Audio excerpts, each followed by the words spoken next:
I knew when I joined the army that before you do anything else in the army, you're always going to be a soldier first, and that's what I primarily wanted to be. But I also wanted to have the scope there to do different types of jobs. I wanted to be a soldier.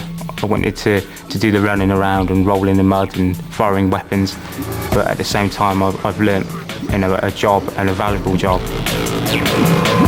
Before you're a tradesman, you're a soldier. You've got to be able to shoot your weapon. You've got to be able to conceal yourself on the battleground. Well, we see ourselves in the remit as being professional soldiers first and foremost. And then we are engineers secondly. It's not a man's army anymore.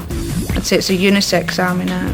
I'm not only trained to look after vehicles, I'm trained to look after myself and the men around me. If there was ever a need, you would have to step into the shoes of a soldier and take your chef whites off, for instance. The army gives you three main things: self-discipline, self-confidence and self-motivation. It gave me fitness, it gave me courage, it's given me leadership skills now. Just to wear the uniform, you know you've achieved something with your life already.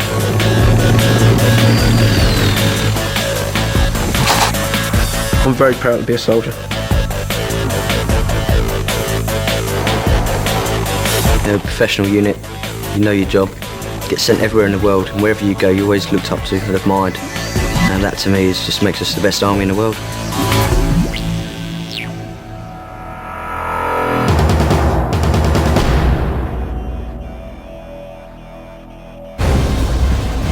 Whatever army or force goes into war, they cannot go without any logistical support, and we sort out the issue, receipt and orders of all ammunition and stores, the lot. It's the science of getting something from one place to another. A tank without ammunition or fuel is only a target. Without logistics, the army will grind to a halt. We are the power behind the punch.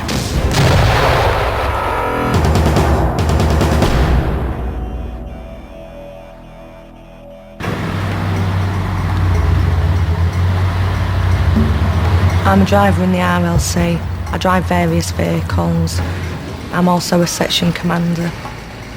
HGV drivers are responsible for taking fuel, ammunition, oils and lubes, rations, spares for vehicles and other various items from one unit to another unit. The big vehicle that the army use at the moment is the drops vehicle, which is demountable rack offload and pickup system. Those will pretty much go anywhere you need to take them. I'd have to decide which route I was going to take, brief up my lads and lasses. I'd usually be in the lead vehicle, which would be a Land Rover, and I would map read into the location. I've also got to take into consideration, is there going to be any bridges? Will our vehicles get through them? If the time permits, we will go out on a route recce so that it's all safe for myself and my soldiers. Usually in the cab there are two people. You have the other guy there, he's more or less being your eyes and ears on the other side while you are concentrating on the road. You fancy a brew, mate? Yeah, I can do it, wouldn't it? You've got a good crew, you've got a good co-driver, it's absolute good crack. Don't know where he got his licence, must be a Kellogg's cornflake packet, I'll tell you. You have a good laugh. Taking a convoy with ammo, it's a timely task because of the fact that the sensitivity of what you're carrying. The main thing is to get from one location to another safely. Vehicle approaching. Clear. We'll pick up loads from the divisional supply area and move them closer to the forward edge of the battle. And we'd set up distribution points so units come and pick up whatever commodities they need. It is a very big task, especially on operational tour. We could be moving up to 1,000 tonnes or more every single day. You're still doing the same job as a civilian driver with all the added benefits on top. One day you might be driving HGV vehicle up the motorway. The next day you might be driving a Land Rover through water and mud. Logistics, drivers, I think they're the backbone of the British Army.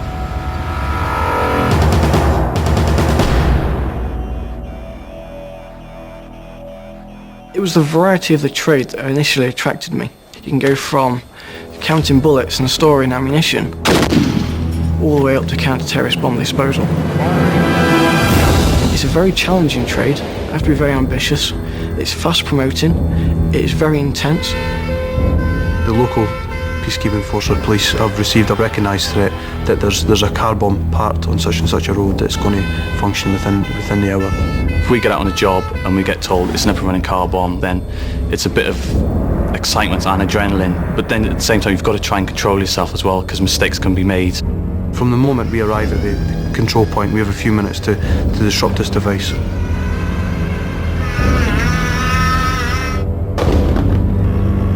The way this works is our bomb destroys a terrorist bomb. And that's the bomb then made safe. The wheelbarrow itself is completely written off, so I mean that costs us £150,000, but you can't put a cost on life really.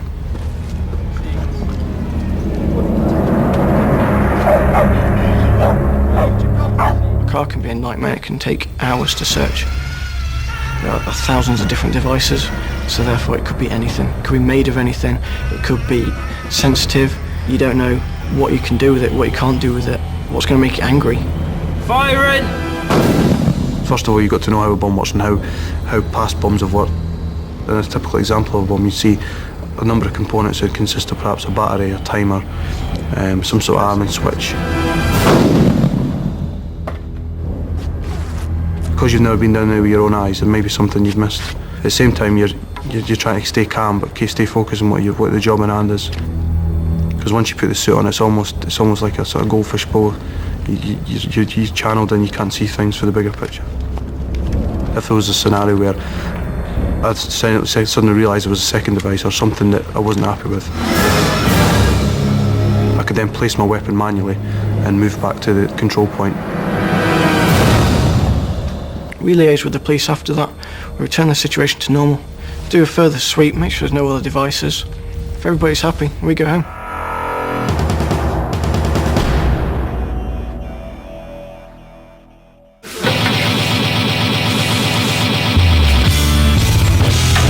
My interest in cooking came from school. When I first started home economics, I suppose. And I decided then that it was what I wanted to do. I wanted to be a chef.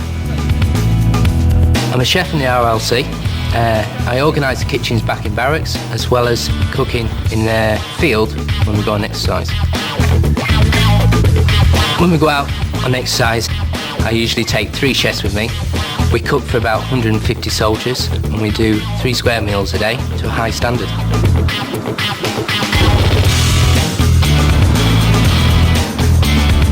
It's a case of keeping them soldiers going, because you see some long faces come through the hot plate when you're feeding.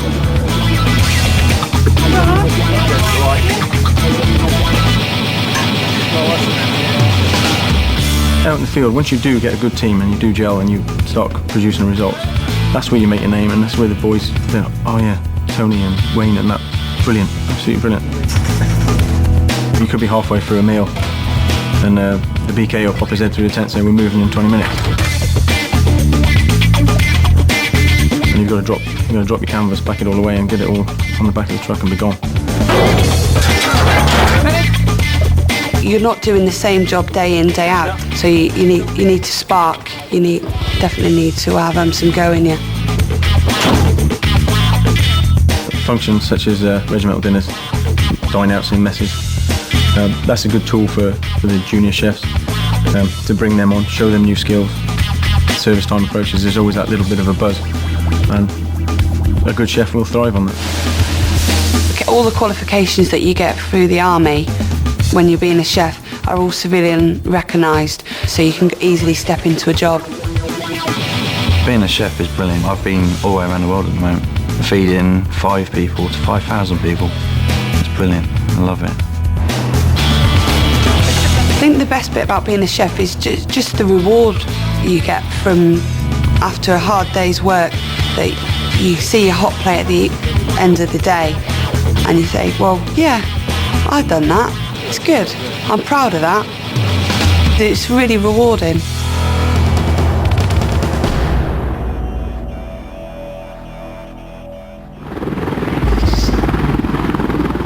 In any operations we go into now, the forefront will be the Apache. It's probably the most important bit of kit that the Army, I think, has got. It's my job with the 6-man team to refuel and rearm the Apache.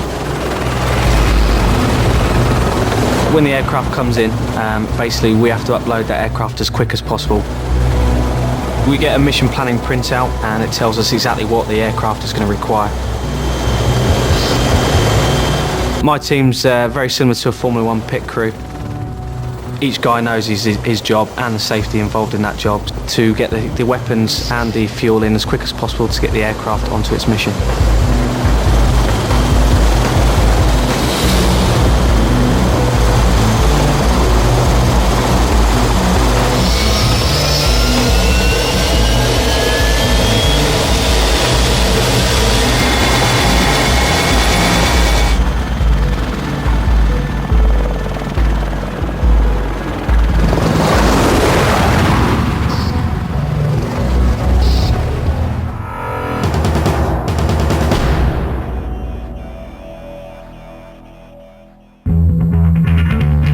Within the RLC, I'm a port operator, which basically I work in the Sea Mountain Centre at Marchwood, which is a port. It's the only military port in the UK.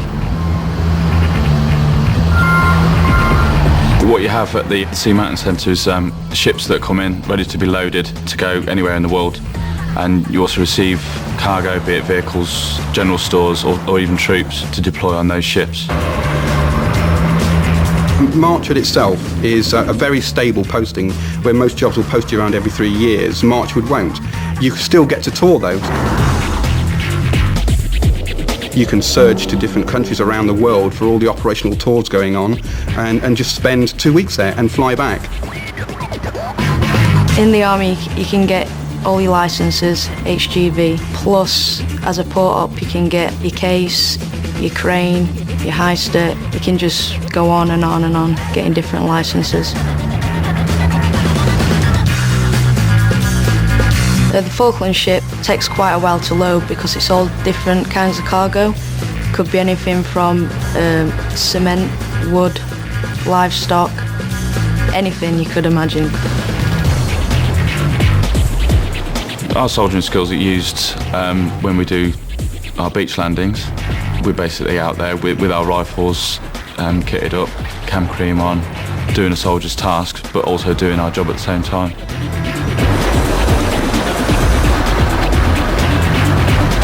We could end up going to a foreign shore and building a port on the beach, not literally bricks and mortar, but grading a beach to discharge everything we put at Marchwood across the beach.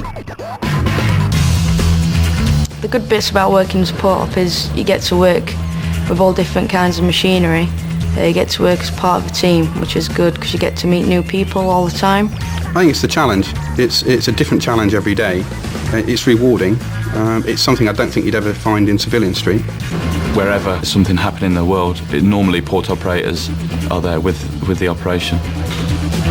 If a young soldier joins and feels they only really want to do 3-5 years, the skills they're going to learn within that period is going to set them up for life.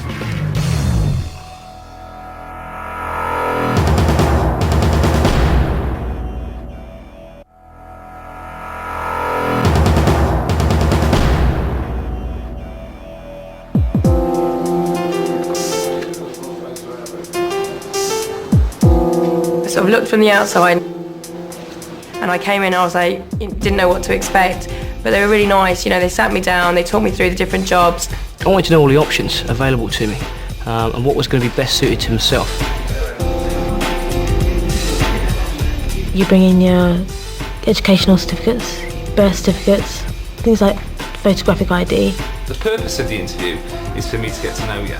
The questions they ask you are geared towards finding out what kind of person you are. Living with my parents at the minute. I want to know about the family background. Are you fit? Interests. What inspires you to join the army? Have you been keeping fit? Been doing a lot more exercise than I usually Good. do, so Good. hopefully.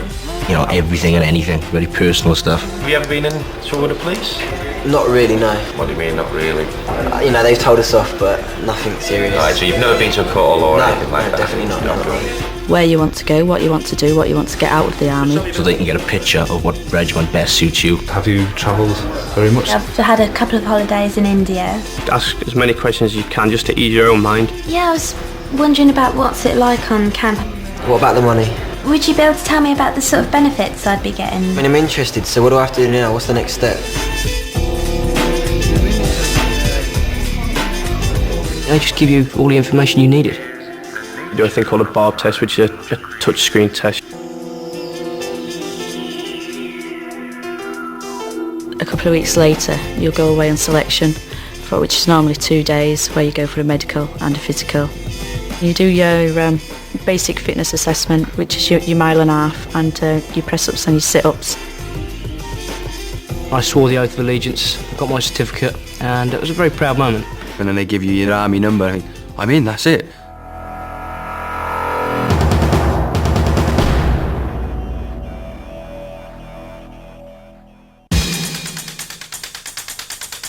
Phase 1's 12 weeks basic training. From a civvy turned into a soldier.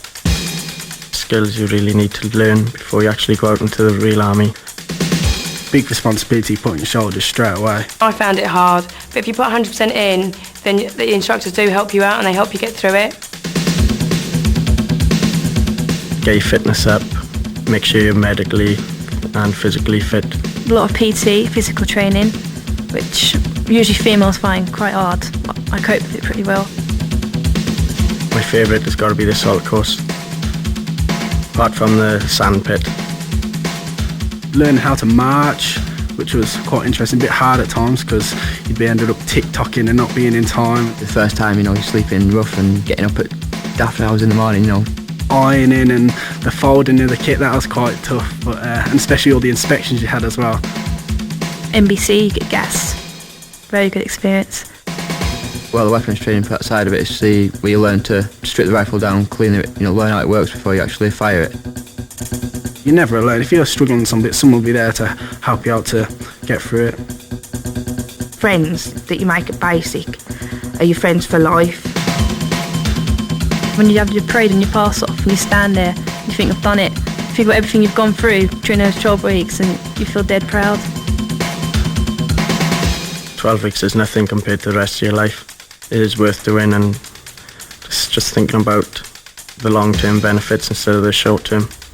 In basic training, you are taught discipline, but throughout time it becomes self-discipline. It becomes just second nature to you. Once you finish phase 1, you'll go home and you'll spend a couple of weeks at home, and then you go to phase 2. Depending on what trade you want to go in, then you will go off and learn that trade in phase 2. It's probably the most interesting part, because there you're learning your job.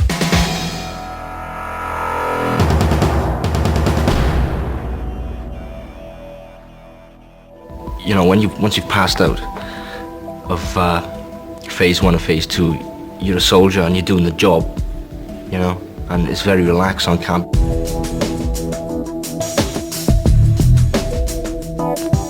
I think my life in the army is very similar to a life on civilian street. It's just like a normal working week. You'll go to work at 8 o'clock in the morning and you'll finish at 4:30, 5 o'clock. Sharing rooms is just like having a flatmate on Civvy Street. You have your washrooms, you have your kitchen area, and you have your living area. Can be the best time of your life. Some of my best mates, with my roommates. Night, girls. Got nails on The best thing about it is having your friends about. You've always got something to do. We got PlayStations, we got videos, DVDs, you know, everything that anybody would have in their bedroom. Along that corridor, we've got about another 8 girls, and I'm never just sitting in my room, bored. We always come up with something to do. That's nice, yeah. Yeah, I'm going for something to eat. You have the NAFI, which is like kind of like a social club, a pub, everything there. Everything you need is in that establishment. So if you want to play pool, play telly, if you want to just drink, you can socialise with your friends and that. So it's a good meeting place.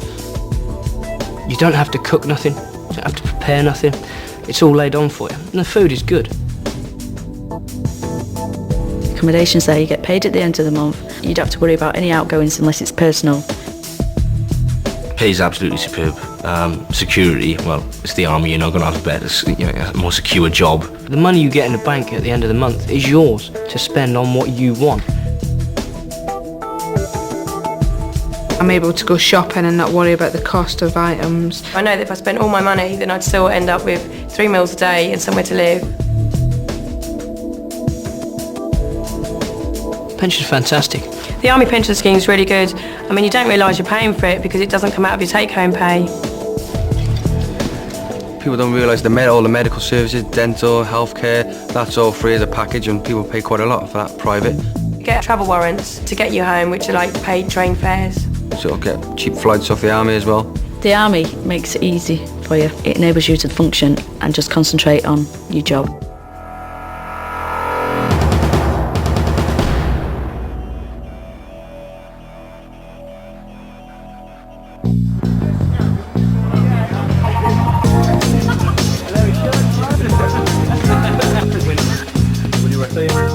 Weekends are more or less your own, apart from if you're on duty or during training. If you're working overseas for 6 months at a time, you could be expected to work anything up to 7 days a week. You've got the time to travel anywhere, basically, in Britain. I try and get home as many times as I possibly can.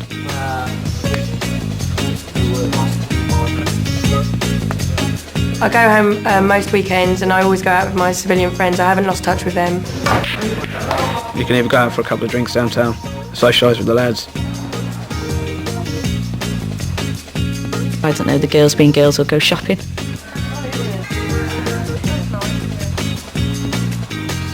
Social life's excellent. I mean, you always seem to go out in a big group, mixed group. Always have a good laugh, always looking out for each other. Could be just going to the pictures or going for something to eat, to sort of going out for a good night out, starting at bars and then ending up in a club.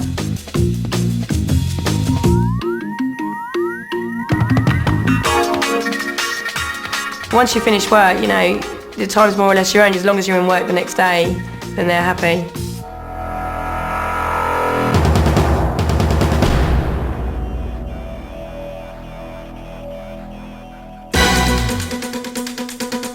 I don't think there's one sport that the army doesn't do. There's not many jobs that you'll find that will let you have time off to play sports.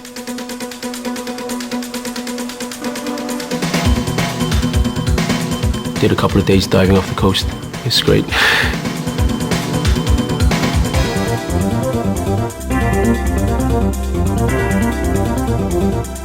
Believe it or not, I get quite a lot of time off with the army going surfing. Canoeing, go-karting, biking, boxing, football, hill walking, skiing, parachuting. Speedboat racing, climbing, anything. We get a lot of adventure training through the army. There's a lot of team building there. Totally commit yourself to the sport if you want to. Gets you time off work. The army is such a great starting point for anybody. It all starts by going in the careers office and asking. Once you're through that door and you actually speak to them, then you realise how much fun the army can actually be. Make that step and walk through the door. Go for it.